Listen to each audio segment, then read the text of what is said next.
YouTube, Quinn Wade, coming to you with that instant basketball analysis on Analysis Playground on YouTube, exclusively on there forever.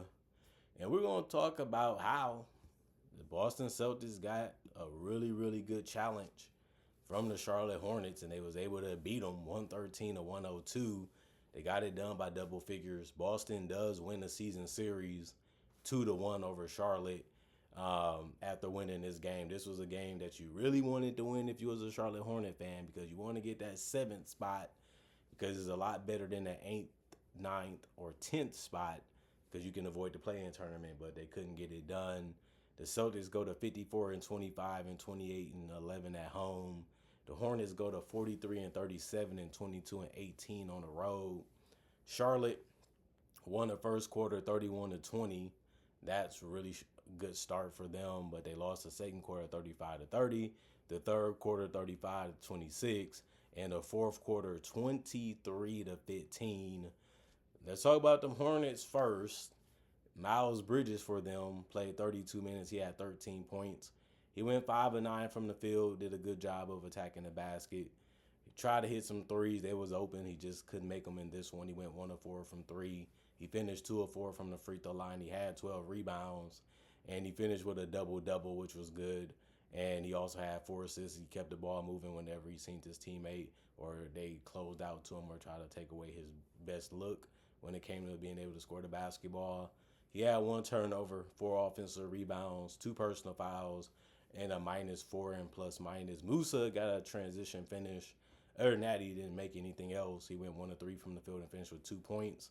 He did have 5 rebounds, 5 assists, 2 turnovers, and the steal. He also had 3 offensive rebounds, 2 personal fouls, and was a -18 in plus-minus. And you look at Brandon Miller, 34 minutes. He had 20 points. He went 8 of 16 from the field, 2 of 8 from 3, 2 of 2 from the free throw line. He kept trying to get open. He did a good job of it because they kept finding him. The 3 ball just wasn't there for him for basically the entire game. And then he also went 8 of 16 from the field, did other things like attacking the basket. That ended up working out for him and helped him shoot a real good percentage by the end of the game when it comes to overall field goal. And then he had 2 assists, no turnovers, 2 personal fouls, and was a -1 and plus-minus.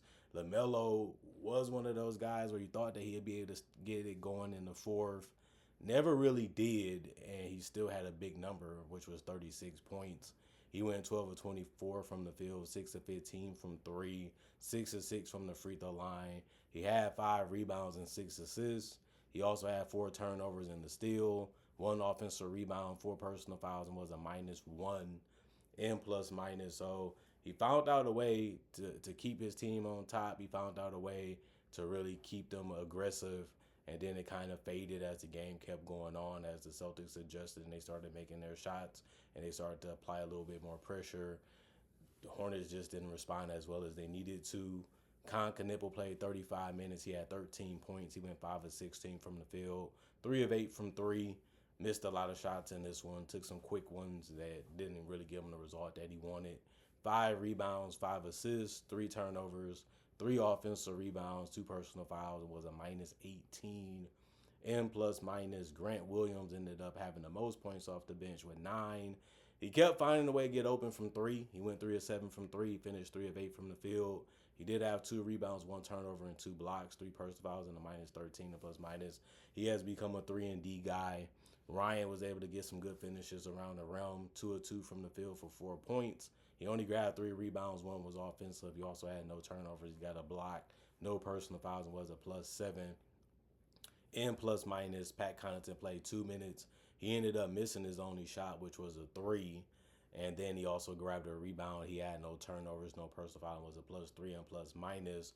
Josh Green took a tough 3. He ended up making it. The other one he ended up missing. So he finished with 3 points and went 1 of 2 from the field. He had 2 rebounds, no turnovers, 1 offensive rebound, no personal fouls, and was a -9 in plus-minus. Zion James, 19 minutes. He ended up getting 2 points. He went 1 of 7 from the field, 0 of 4 from 3. He missed his only free throw and missed a wide open layup in transition. It happens, and it happened to him tonight. That's just how bad it was of a night for him. They actually needed him to have a big game because nobody off the bench really gave him a big one. He took a lot of shots and didn't really make anything, unfortunately. He had 2 assists, 1 turnover, and 3 steals. The 3 steals was the most on the team. He had 1 offensive rebound. He also had 1 personal foul and was a -1 in plus minus.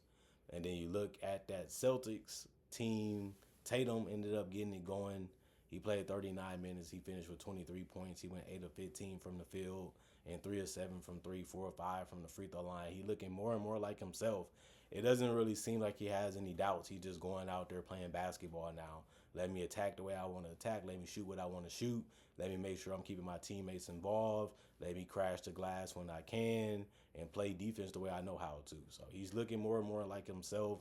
He's really good, and we needed him to come back this way so he can get this type of style and game back, and he got it back now. So we just need him just to close out the season healthy and just bring his A game in the playoffs with the team doing the same and make our best run. He had 5 rebounds, 4 assists, 2 turnovers, and a steal. 3 personal fouls and was a +12 and plus minus. Sam Hauser, 16 minutes, 5 points. He went 2 of 7 from the field, 1 of 5 from 3. He missed too many shots that was open. He even took some mid-range twos that he didn't even make. You just hope he makes those in the future. He did have 5 rebounds and 3 assists. He's a good team player. No turnovers, 2 offensive rebounds, no personal foul. Was a +4 and plus minus. Neemias Queta, 25 minutes. He had 12 points. He went 6 of 7 from the field. Good scoring in the realm, by the realm. That's what he was going to do. Did a good job of finding ways to get open. They just had to find him for the catches. Then it was just up to him to get it done. He had 5 rebounds, 3 assists, no turnovers, and a block. All his rebounds was offensive, meaning he had to find a way to impact the game because it wasn't going to come easy, but at least he got that done. He also had 3 personal fouls and was a +10 and plus minus. Derek White didn't shoot too much in this one. The ball was in Derek, it was in Jaylen Brown and Tatum hands a lot. And if it wasn't in theirs, it was in Peyton Pritchard. So he ended up getting 12 points. He was able to score off the ball a lot. He went 4 or 5 from 3. That was his only field goal. That's a good night for him. He did have 2 rebounds, 3 assists, 1 turnover, and it wouldn't be him without getting some good defensive stats. He had a steal, played some good defense, made guys work for it, made guys more passive. That's all you can really do as a defender. He had 1 offensive rebound, no personal fouls, and was a +18 and plus minus. Jaylen Brown played 43 minutes. That was the most on the team. He also helped the team close the game by hitting a bunch of mid-ranges. He did go 13 of 29 from the field. He also went 3 of 10 from 3.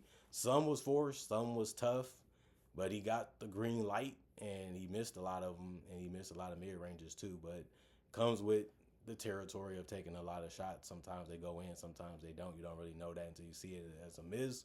But when you're taking it, it feels good most of the time. 6 or 7 from the free throw line for Jaylen Brown, 9 rebounds. It ended up being the most on the team. 3 assists, 5 turnovers, 1 steal, 1 block, 2 personal fouls, and he was a +9 in plus minus. Nikola Vucevic made a shot near the rim. He missed the rest, and he missed all of his threes. He went 0 of 5 from 3, 1 of 10 from the field. His worst game as a Celtic, but he still helped out with 7 rebounds, 2 steals, 2 assists, and a turnover. So he said, I couldn't do this, I couldn't do that, but there's other ways to impact the game, and he figured that part out by the end of it, and that was needed. He also had 1 offensive board, 1 personal foul, was a +1 and plus minus. And Pritchard, they kept finding him open. They left him open. All he had to do was catch and shoot.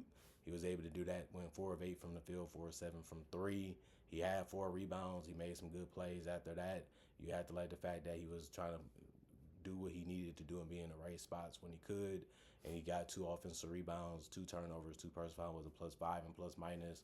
And then Baylor Shireman, 9 minutes. He ended up making a wide open 3, and then he missed 1. He had 2 rebounds, 1 assist, finished with 3 points, no turnovers, 1 offensive rebound, 2 personal fouls, and was a -1 and plus minus.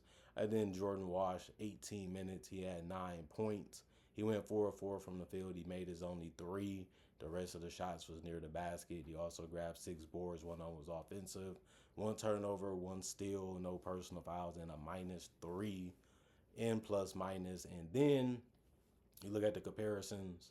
49% from the field for the Celtics, 43% for the Hornets, 40% from 3 for the Celtics, 33% for the Hornets, and then 83% from the free throw line for the Celtics, 77% for the Hornets, 45 rebounds for the Celtics, 40 for the Hornets, 22 assists for the Celtics, 24 for the Hornets.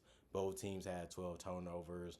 6 steals for the Celtics, 5 for the Hornets, 2 blocks for the Celtics, 3 for the Hornets, 3 offensive rebounds for the Celtics, 14 for the Hornets, 32 defensive rebounds for the Celtics, 26 for the Hornets, and then 13 personal fouls for the Celtics, 16 for the Hornets. And the Celtics found them way in a tough situation. Can we beat them? Can we stop them? Can we figure them out before the game is over? And the answer is yes, they can, and yes, they did.